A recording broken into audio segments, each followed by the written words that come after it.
Hi, everybody. How's it going with your self-isolating and your quarantining and or social distancing and all that fun stuff? Aren't they all just the same thing? Um, I first of all want to apologize for not posting last week um, with the coronavirus scares and things like that, and the rush on the stores and everything. I waited until that rush was kind of over so that I wouldn't be around a whole bunch of people. And then I spent a lot of time shopping. And also, my kids were sick, not with the coronavirus, thank goodness. They just all had different things. We had the flu and severe cold and double ear infection. So we would have been quarantined anyway. We haven't really gone out of the house much at all in the last week or so. So I do apologize that I did not post last Monday, but appreciate you guys listening anyway and looking at my other stuff. And I'm really very grateful that we can connect in this way, that I can still connect with the outside world and you guys can still hear me and maybe learn something from me. It really feels good to be able to put myself out there verbally, if not physically, and try to help those around me. And I really do love and appreciate you guys. So today, what we're talking about, or what I'm talking about, is the COVID-19 virus, because, that's what's going on right now. It's kind of really impacted everyone's life and the economy, and there's some panic in some places, and there's a lot of uncertainty everywhere. Like, how long is this going to last? Are we going to get it? Are my loved ones going to be affected? People are out of work. They can't go into work. A lot of people can't just work from home. I'm grateful to be able to work from home. Stores have limited supplies. People don't even want to go to the store because they're afraid of being out in the open, where they might become susceptible to becoming sick. Food's running low. Toilet paper is a very sensitive topic right now. Of all things, right? Toilet paper. So I wanted to talk to you about how to really manage your minds around this time that can be very stressful, with so much uncertainty. So I'm going to teach you some things that I have been using to manage your mind and remain calm, cool, and collected during this quote unquote pandemic. And of course, what I have learned is quite a bit from Brooke Castillo of the Life Coach School, in which I am enrolled. And what she teaches is that you do thought downloads. Every day you do a thought download. And a thought download is basically just picking the topic that is worrying you right now, or causing you some negative emotions. So right now it'd be COVID-19, or if you're thinking about work, or if you're thinking about your family, you write those down and you just put down every thought that comes into your mind. Every single one, good or bad. Just so if I were to give an example of my thought downloads on COVID-19, I'd be like, this is a little bit scary. I'm kind of worried about my family. I don't want them to get sick. I'm worried that we're going to be stuck in the house too long and my children might not have the best education because I'm not a teacher. I don't know exactly how to teach them. I'm a little bit worried about how it will affect our economy. I'm a little bit worried about how long our food supply is going to last and how long this quarantine is going to last and if they're going to match up or if we're going to run out. So all those things, right? I'm also grateful, but there can be good things in there too. Like, I'm also grateful that I get to spend a little bit more time with my family. And sometimes that's a good thing and sometimes it's not so much. I'm grateful to be able to see like things on Facebook where people are like, oh, my neighbor came and colored our sidewalk with chalk last night while we were sleeping to help us, so when we got up in the morning, we could feel that they still loved us. Or um, people saying, hey, I have extra of this. Does anybody need diapers or uh, wipes? Things like that. I love to see people helping each other. So I feel like that's a good thing that's coming out of this, that people are um, turning to each other and serving each other. So it can be all those thoughts you have, right? And then you separate the facts from the story you're telling. Okay? So what that means is facts are true, obviously. They can be provable in court with like documentation or an eyewitness,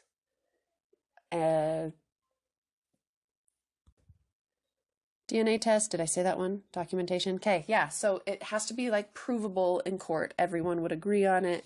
It is fact. So the facts of the download that I just did are that COVID-19 is in the world. If I knew the number of people, I could put the exact number of people in my state or in the world or in the country. I could put, I have X amount of food in my house, whatever that number is. I haven't done like a full inventory, but if I did, I could put that factual base, like I did the inventory, this is the number I got. Other than that, really, everything else is just a story I'm telling. It's all just thoughts and opinions that I'm having, and they are not fact. It's all just a story. The beautiful thing about this is that once you have the facts separated from the story, you can look at those facts and change your story if you want to. Because you're allowed to think whatever you want to think. Okay? Now, you look at those facts and you say, I have X amount of food, COVID-19 is in the world. And then I can continue to think about all the worrying things. What if there's not enough food? What if my kids don't go back to school? What if we get sick? And focus on those negative things and kind of freak out. Or I can choose to focus on the positive things. I can focus on problem solving and coming up with a solution. I can focus on a plan. I can focus on rationing food, things like that. Because, it's possibly true that, it's possible that we could get sick. It's possible that we could run out of food. It's possible that the economy could fail horribly. But does it serve you to think about those things? Just because something's true or very likely does not mean you have to think about it and focus on it. You can just acknowledge it and move on to something else that is going to propel you forward and help you to come up with solutions to these things instead of sitting in worry and not getting anything done. So my husband and I, we sat down and we're like, okay, this is how much food we would need.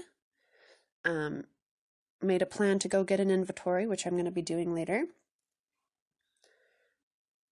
Came up with a very simple schedule for our kids. And since my husband is a teacher, he has resources online and things. So when spring break is over, because we are actually observing spring break, when the kids are supposed to go back to school, if they don't, he has resources for them on the computer. And we came up with a plan for that. So it's not big and elaborate, but it's helping to create some structure for them and for us. And we're choosing to just focus on what is rather than what could be. So write down your thoughts, separate the facts from the story you're telling, and decide what you want to focus on. The next one I want to talk to you guys about is connecting with people and bonding with your loved ones. So, if you're stuck in the house with your family, it can be easy to kind of freak out. Be like, oh my gosh, I'm with them all the time. They're driving me crazy. Oh, not that I would know anything about that. But but this is a time that you can bond with them. However, that does not mean that you have to be with them in the same room all the time. That would drive you nuts, right? So I like to think about what are some ways that I can bond with my family, and what are some ways that I can kind of take some time out for myself and recharge my own battery and have some self-care while still in the same house with them, because we are self-quarantining. Instead of like, I have to be around these guys all the time and I don't want to, and I'm resentful of this, and the time that I'm spending with them is not good time, you know? So how can we bond and how can we separate? And then we still need human connection, right? With people outside of our families even. But we're not supposed to go out. So yay for modern technology that we can call people, we can text people, we can listen to podcasts, we can take online classes and courses, we can use Skype and Zoom and all those other wonderful things. We can do Facebook Live. There are ways to connect with people. And how we connect is, connection is a choice, really. It's all in your mind. You can choose to feel connected to someone by listening to them and then or thinking about them and choosing to think connecting thoughts, finding things that you have in common, finding or generating love and compassion for this person. So you don't need to be physically together in order to do that.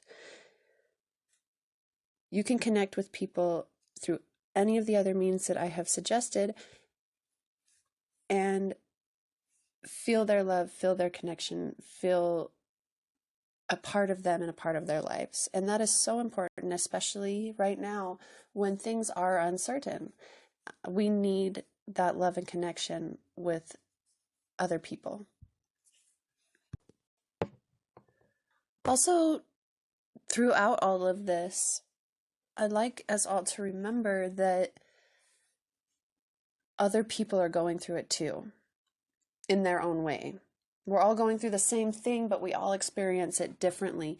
So some are going to be more stressed out than others. Some are going to be more scared than others. Some are going to be way more relaxed than you want them to be. But through this, we need to have compassion on them. Realize that they're working through this the same or the best way that they can. That this is the best way they can see to handle it. And maybe they're not handling it very well. And that's okay. We can love them anyway. We can be patient with them and remind ourselves that they are struggling and that they deserve love and compassion as much as we do, as much as anyone.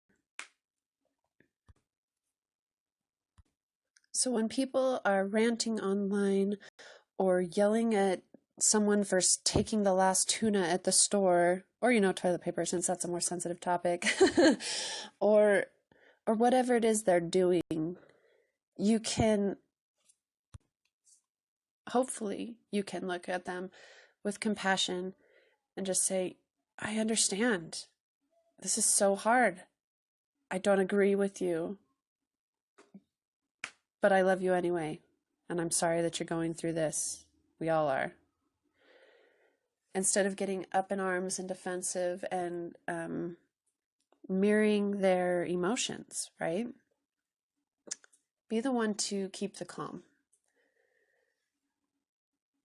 Also, okay, so my next one is the most important to me.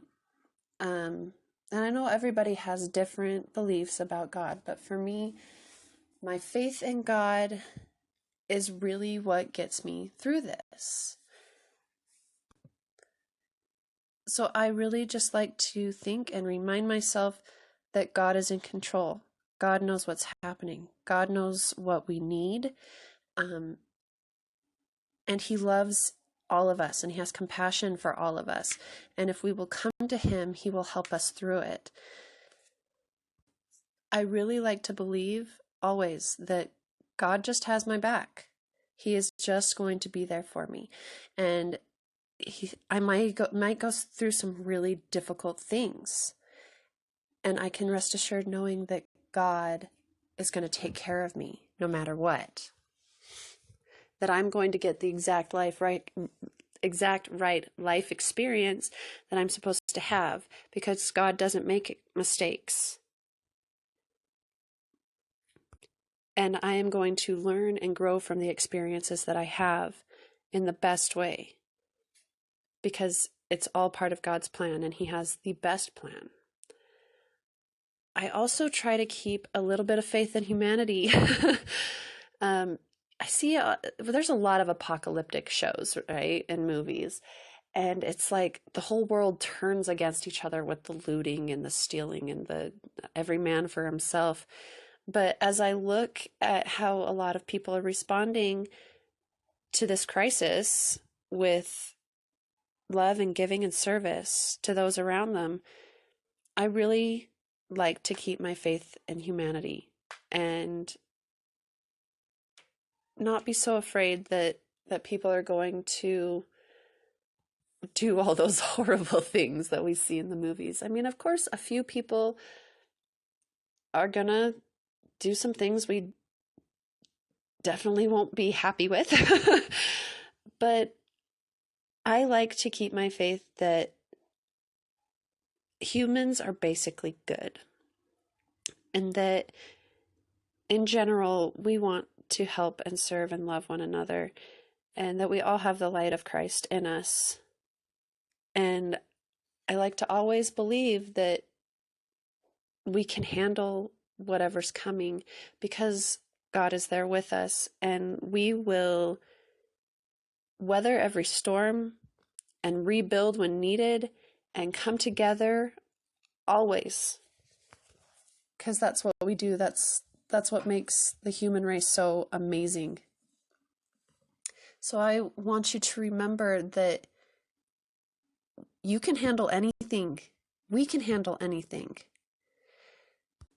Worst case scenario, everything falls apart. We run out of store-bought food and toilet paper. We will figure out a way to make it through. And God will be there with us, helping us through it. We will teach each other how to plant and how to harvest, and we will teach each other how to fish and how to hunt, and we will teach each other how to purify water and how to dispose of things in a sanitary manner.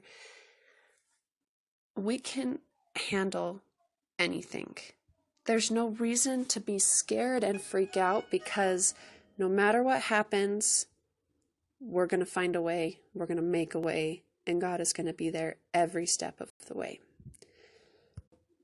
So when you go to the store and there's no more rice, it's okay.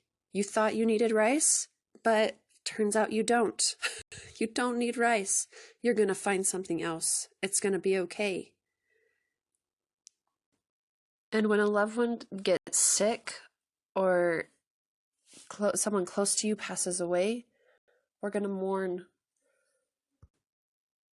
We're also going to remember them and love them and know that we'll see them again, and that we are going to get through this, and we are going to get stronger. We're going to build more relationships and stronger bonds. So that's what I want to leave with you, that you are strong and you are resilient, and you get to choose how you're going to experience this. You get to look at the facts, separate them from the story you're telling yourself, decide what you're going to focus on. You're going to learn to problem solve and connect and love and have compassion, and together we will make it through these uncertain times. So thank you all so much for listening. I hope that you guys are doing well. And if you have any questions, need any support, please go ahead and email me at Angie@AngieLife. Sorry, it's a really confusing one. Angie@AngieLifeCoaching.com. Or you can go onto my website, AngieLifeCoaching.com, and sign up for a free mini session. I can help you work through any particular problems that you're having at this time. I love you guys, and I wish you the best.